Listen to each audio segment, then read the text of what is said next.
Love talking Oklahoma football here. Mark Rogers TV, the voice of college football, and the Sooners are loaded for 2021. We got Jason Ray on the line from Last Word on College Football to help us break it down. Jason joins us on a regular basis, and so we encourage you to head on over to Last Word on College Football. It's a great breakdown with Jason and the rest of our friends over there on Last Word. Jason, how's it going today? Very good, Mark. Thanks for having me here.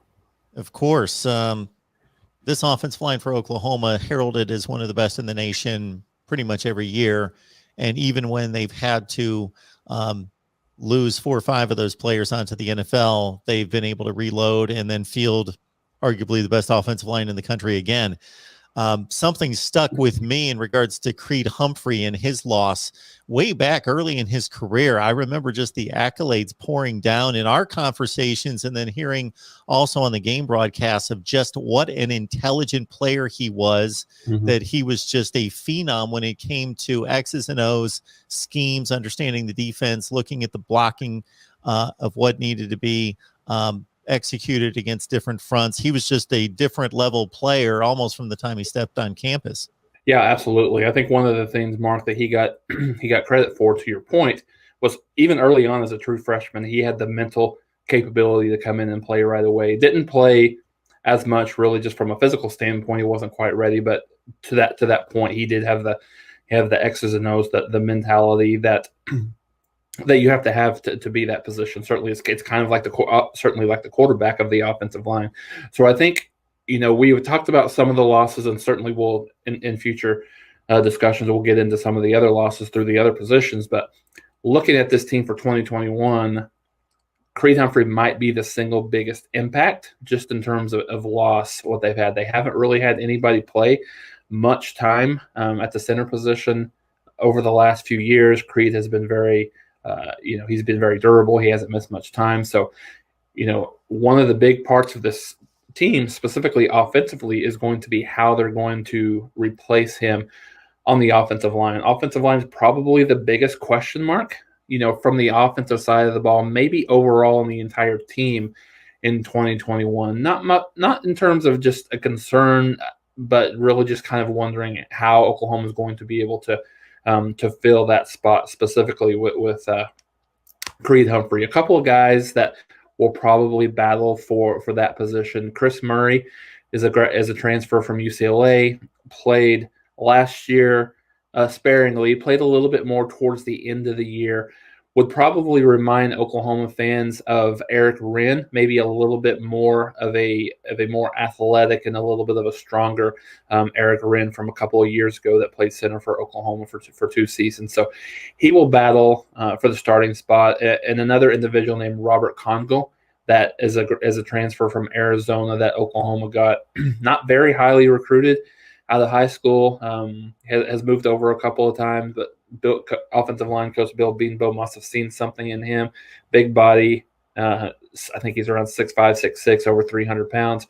Those two are the guys that will probably battle. One of the other things that the offensive line coach Bill Beanbo likes to do is he likes to move his players around a little bit and give them different opportunities to be successful. So you might see some of the guards try to go in there and battle for that starting spot. Really, just from a spring perspective, just see what players can do, where they can go. So I think that's one thing to look at in the spring, and then as we go through the summer and fall is the center position on the offensive line, how that battle works its way through that time. So by losing a couple players along the offensive front, and I see nobody early enrolled on campus from the offensive line position. I see a couple of guards coming in, and Savion Byrd in particular, 4th-rated guard in the country. How do we think that the rest of it shakes out in regards to the other positions, and if these guys are going to be possibly a factor? Yeah, so the second biggest loss was, the loss of Creed was a little bit to be expected. He was a senior. Certainly he could have opted to come back in for his additional senior year this year, but that was pretty much to be expected. One that wasn't quite as expected, at least at the the midpoint to the latter part of the year, was Adrian Ealy, the left tackle. Big guy, probably 6'8", over 300, very prototypical NFL body. So I think that's another one that'll be that'll have the opportunity to be replaced, and it'll be interesting to see how they replace him. You met Tennessee transfer Wanye Morris is the only, it's not really an early enrollee, but he transferred from Tennessee. All indications that all the kids from Tennessee will most likely get to be eligible immediately. I can't really see a scenario, and with what everything happened at Tennessee, that they wouldn't have that opportunity. So I think that's certainly a big gift for Oklahoma to have him. A guy had 19 starts at Tennessee over the last couple of years. Left tackle probably is going to be a plug and play, you would think. Certainly get acclimated to the scheme and everything, but you would think that he would be right there from a left tackle perspective. So you got two spots there that will really be interesting to see how the competition works out. I think, like I said, with Wanye Morris, the experience that he has at left tackle, a little bit better. Oklahoma probably feels, just in terms of having a guy that's played a lot, has the ability to move maybe from a right tackle to left tackle perspective. The other positions are the two guards will be interesting.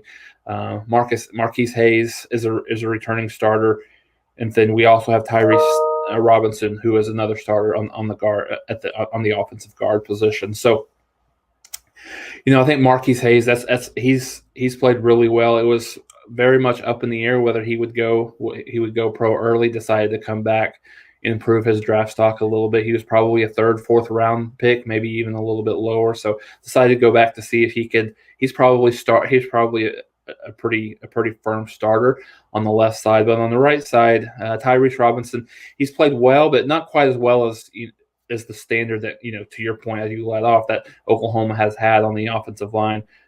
So I think you'll see a battle there on the right guard, just a competition through spring and fall. A couple of guys to keep in mind. Andrew Rain was a true freshman last year, locally out of Oklahoma. Played a little bit. Very glowing reviews from Bill Bedenbaugh. Really probably wasn't ready from a body perspective to compete immediately, really, because of the lack of spring that that happened came in for some of those freshmen.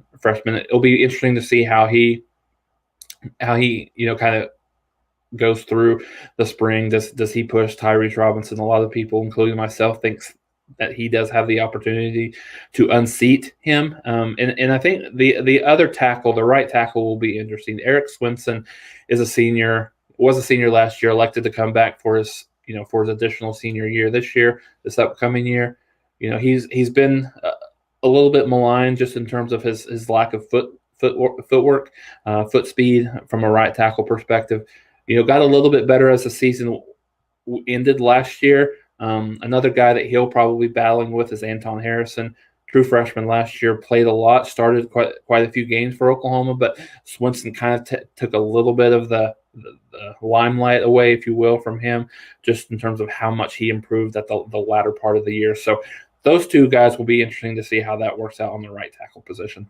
Getting our Oklahoma rundown from Jason Ray. Last word on college football. We're running through the offense. We've already posted quarterbacks, running backs, and wide receivers, and asked that you'd check out the videos. It's a great rundown on Oklahoma's 3-star positions and get you set there. We've talked offensive line. Now we move on to the tight ends as a complement, obviously, in the passing game to the wide receivers, in the run game to the offensive line. So no losses at tight end, just looking for guys to step up and improve. Yeah, that's right. I mean, from a loss perspective, they did lose Jalen Conyers, but he never saw the field as a freshman. So, almost don't really count that as a loss. Austin Stogner is going to be your starter, certainly at the tight end, and they call it kind of the H position at Oklahoma, but it's the prototypical tight end. He'll be flexed out as a wide receiver from time to time. Then he'll certainly have his hand in the ground as a prototypical tight end. Had a really good season last year. Had some injury situations towards the end of the year. Came back in the Cotton Bowl against Florida. One of the things that he'll have to improve on a little bit is his hands catching the ball in traffic. He struggled at times. He would make more of a difficult catch than the easy catch. He would drop from time to time. So, but he's got the size, and he's got what you would look for in a tight end: 6'6", over 240, 250 range. So he'll be your starter. Braden Willis will be the backup. He played quite a bit when Austin Stogner was out with an injury. He's kind of an in-betweener, more of a wide receiver body than a tight end. So Austin Stogner is probably the better blocker. Braden Willis and Stogner are probably even from an ability to catch the ball. And I think one of the things that's very interesting, as we had talked through, the running backs, we had talked about Mikey Henderson, who is a guy that, Oklahoma fans just love.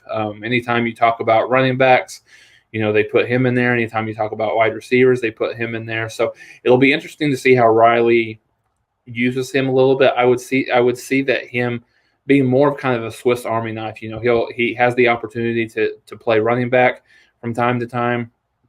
Probably doesn't have the speed and elusiveness as a Kennedy Brooks or an Eric Gray that would have, but a good change of pace.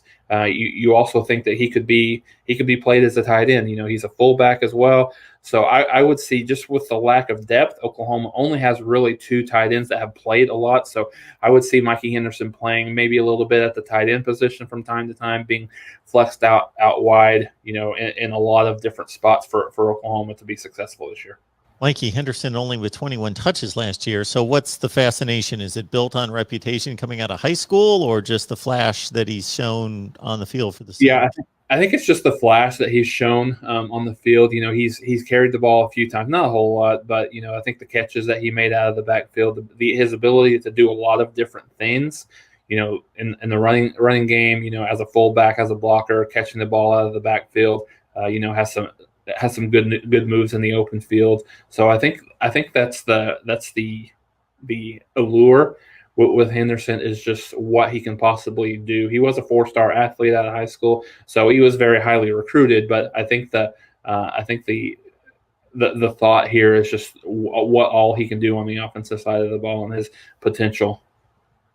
Stogner, 26 catches, 422 yards, excellent yards per catch average for a tight end at 16.2 and 3 touchdowns. And then again, Willis, 9 catches and a touchdown. Jason Ray, last word on college football. So the Groupon over there, they are certainly getting us all set for college football. Spring camp starting across the country. A number of teams are already in play. Oklahoma probably somewhere in the mid to late March range. So check out Jason's work on Last Word on college football. Jason will tackle the defense coming up next. All right, sounds good, Mark. I appreciate you having me on.